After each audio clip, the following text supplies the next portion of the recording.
सुनवे के अवध नगरिया रतन जड़ावल रतन जड़ावल हो ललना चंदन लागल केवाड़त चम चम चमके लहो ललना चंदन लागल केवाड़त चम चम चमके लहो। लिहले जन्म श्री राम भरत भुवल लक्ष्मण भरत भुवल लक्ष्मण हो अरे बाचहु विप्र पोथिया पुराणत बबुआ के लक्षण करहु नामकरण हो अरे बाचहु पंडित पोथिया पुराणत बबुआ के लक्षण करहु नामकरण हो।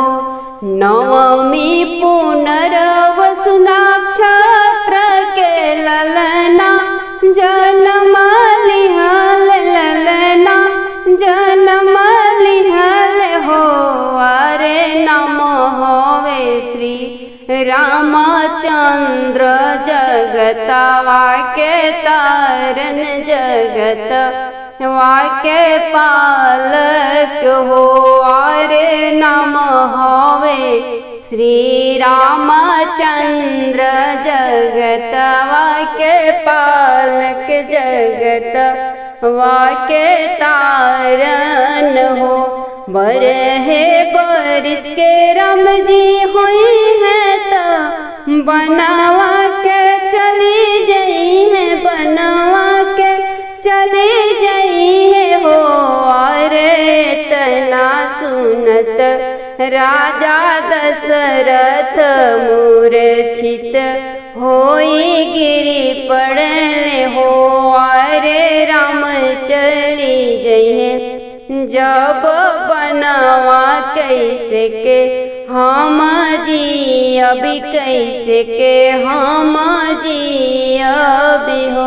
तना बचन कौशिला सुनली त राजा से हरसी बोले राजा से हरसी बोले हो हे राजा छूटला बझनिया के नाम बोलही राम बन जइहा हे राजा छूटला बझनिया के नाम बोलही राम बन जइहे। कटुरवन पियली कौशल्या रानी अवरु सुमित्रा रानी अवरु सुमित्रा रानी हो आरे सिली धोई पियली के कोई आती न हो रानी गर्भवास हो आरे सिली धोई पियली के कोई आती न हो रानी गर्भवास हो। तीनहु रानी के देह दुबराइल मुँह पिया राइल मुँह पिया राइल हो अरे राजा दशरथ मने मने हरषित अब संतति होई हन हो आरे दशरथ जी मनावा में पुलकित अब हुई है संतति हो।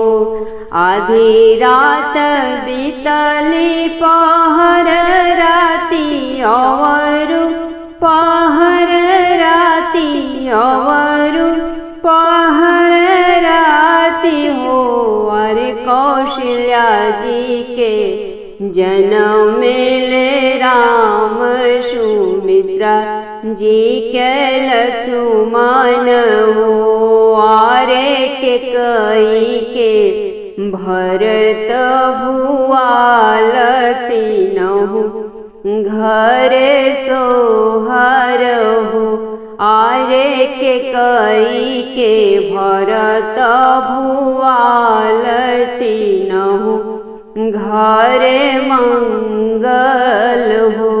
दुअरा से बोलिले राजा दशरथ सुनहु कौशल्या रानी सुनहु कौशल्या रानी हो रानी कौन बरत तू ही कइलु त्रिलोकी गोदिया खेले ले रघुनंदन गोदिया बिहसेले हो हे रानी कौन बरत तू ही कइलु रघुनंदन गोदिया खेले ले रमैया गोदिया बिहसेले हो।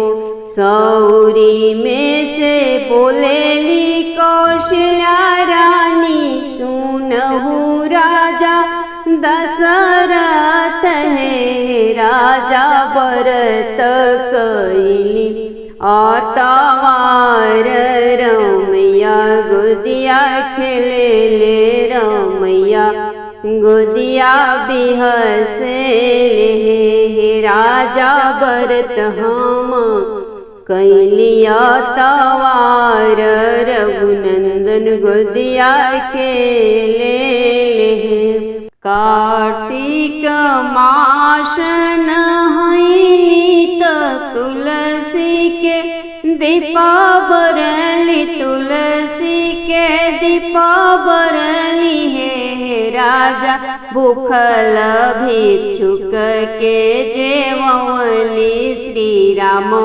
फलवा पवली श्री राम बबुआ पवली हे माघही मास नहैली अग्नि नाही तापी अग्नि नाही तापीले हे राजा सहली हम कष्ट अपार श्री राम फलवा पवली रघुनंदन बबुआ पवली हे राजा सहली हम कष्ट अपार श्री राम बबुआ पाइले बैसाखे ही मासे नहैली सूरज के गोड़वा लागिले सूरज के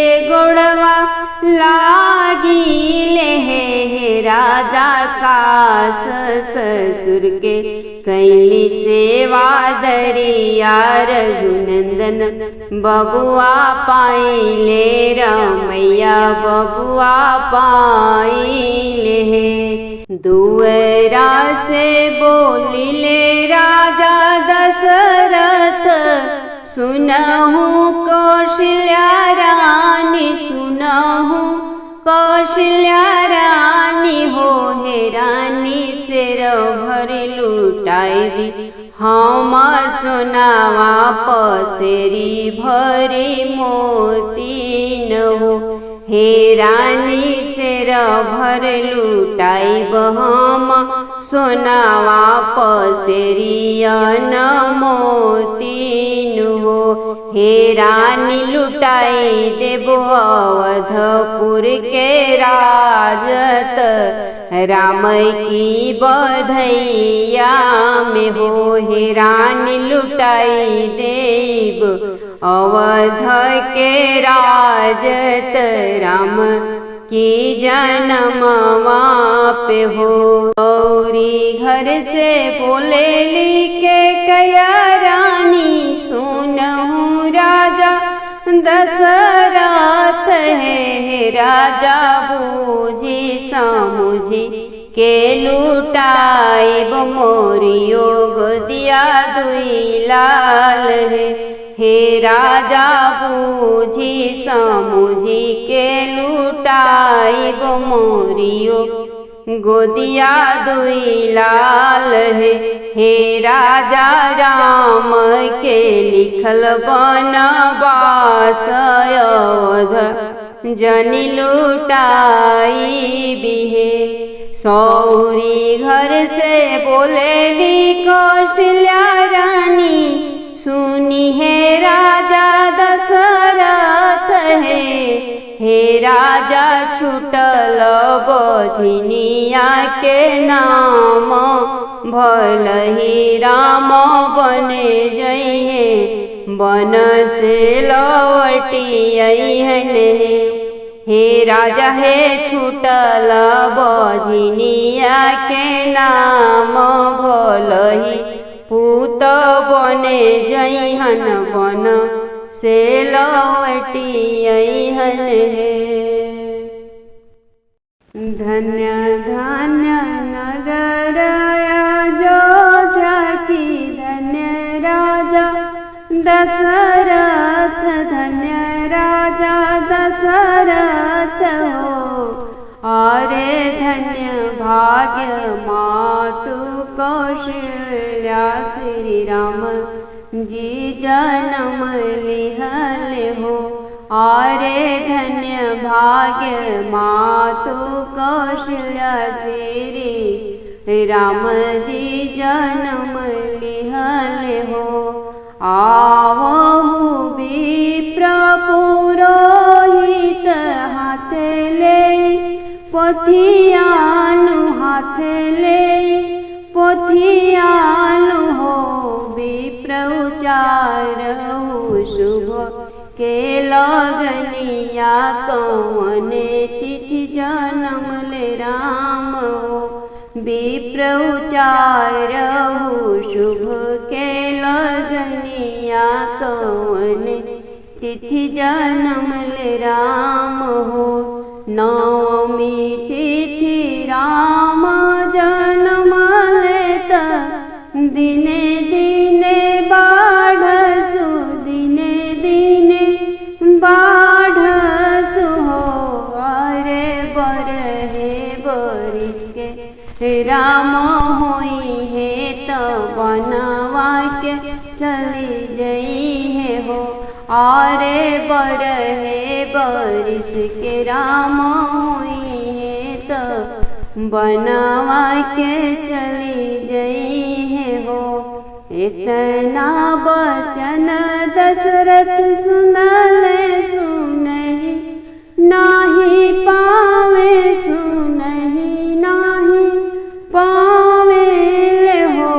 अरे मुड़े ताने ले चदरिया सुतेले गजो बरी हो।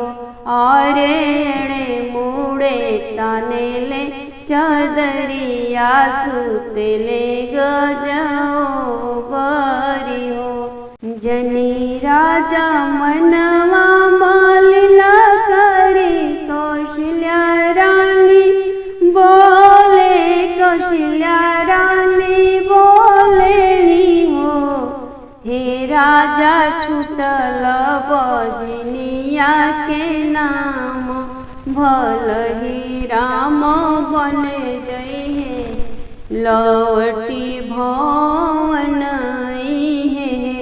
हे राजा छूटल बझनिया के नाम भलही राम बने जइहे लौटी भवन अइहे। धन्य धन्य नगर अयोध्या की धन्य राजा दशरथ धन्य राजा दशरथ हो। अरे धन्य भाग्य मातु कौशल्या श्री राम जी जन्म लिहले राम जी जन्म लिहले